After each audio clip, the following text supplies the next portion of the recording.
Hello everyone and welcome back. This is game 2 of the series between KingsIndian and Gray Fox. Gray Fox is up on the map choice. He's chosen a new map, Koshinetsu Ridge. Nice change of pace to see. Sort of like Sakura Ridge, the big ridge right in the middle makes it sort of hard for bows to shoot. I mean, there's no shooting angles really on this map if both enemies go at each other, so not a great bow map because that's what people would obviously do on this map. I mean, unless your opponent's an idiot and sits at the bottom of the hill. That is a great bow map, but that's not likely to happen. Both sides are moving towards the top of the ridge. Now, looks like Gray Fox is pretty much sticking to what works and is bringing a very similar army to what he brought last time. In fact, it's maybe exactly the same. Got the katana here in the middle, got some katanas, and actually, are there monks? Yep, there they are. So pretty much the same from him, but what's interesting is KingsIndian's build, which has no cavalry. He's going a lot of nodachis and katanas, maybe looking to get a big downhill charge of those nodachis and end this battle quickly with a big frontal assault. He's got one bow samurai, maybe to pepper the enemy, but katana hero too, and the yari hero, so very interesting build here from KingsIndian. We'll see if it works. Very infantry heavy. He's got his spears nicely set up on all sides, so we'll see if he can keep the cavalry away from this one.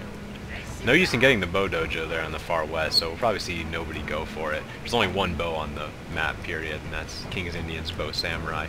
Now he's setting up in the middle of the map. Not a very good angle for charges anywhere. Those nodachis might have a hard time actually doing something, but looks like the sword dojo will get captured by Gray Fox as a yari cavalry, and he has it, so that's going to give him a little bit of an advantage. We will see if he can end up turning this one, because I mean, I don't think you can say that Gray Fox has an infantry advantage. I mean, just because there's so much infantry here for KingsIndian. How many nodachis was? I think there were only 2. Maybe there were 3. 3. Yep, 3 nodachis. I think 3 katanas, 2 heroes, a bunch of yari ashigaru. It's going to be tough to crack that nut, but I think with very well judged infantry attacks and surgical precision, he could open up some holes there for his cavalry. Because if his cavalry gets in the middle there, it will probably be all over for KingsIndian. Maybe trying to entice him into a sloppy attack with those bows, but he's just going right for it.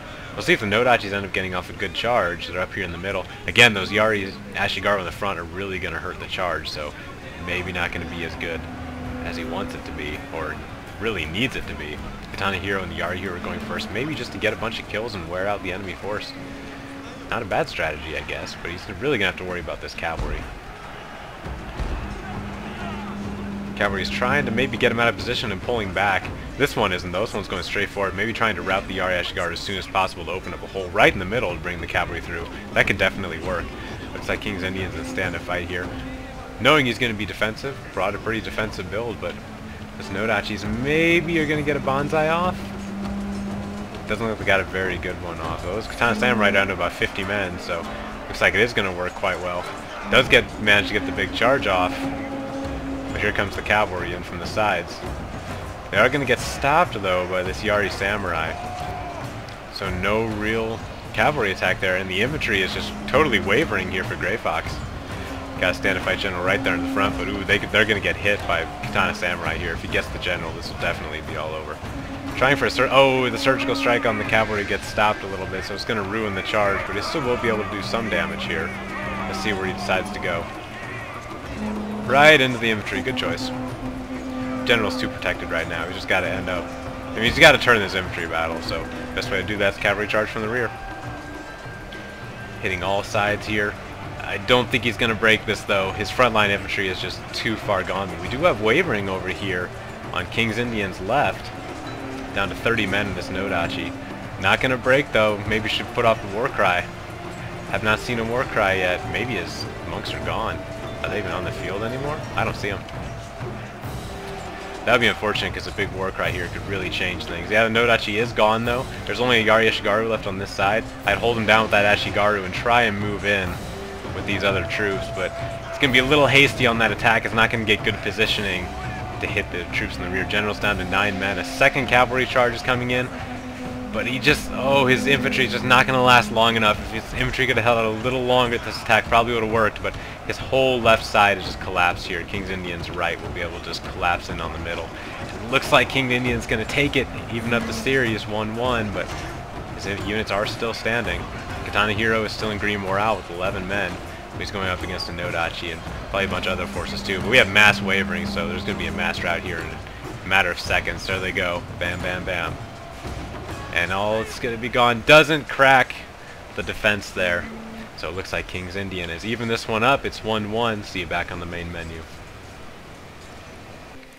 You know, I said at the beginning of that match that that map's a very bad bow map, and while that's still true, it's unfortunate actually that Gray Fox didn't bring any bows, because if he brought some bows on that map, there would have been no cavalry to chase him off or make a good attack, and he could have done some serious damage with even 1 or 2 bow units, so it's actually unfortunate.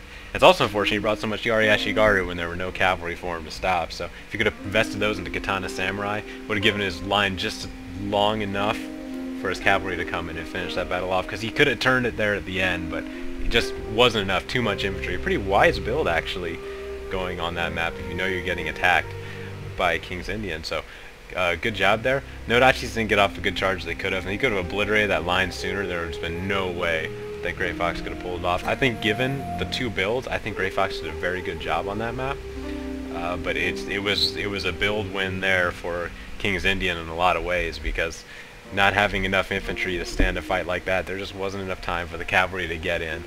Ended up being a pretty convincing win there for KingsIndian. So both sides have won on the other opponent's turf. So we're going to Chugoku River for the 3rd match. I'll see you there. Thanks for watching, everybody.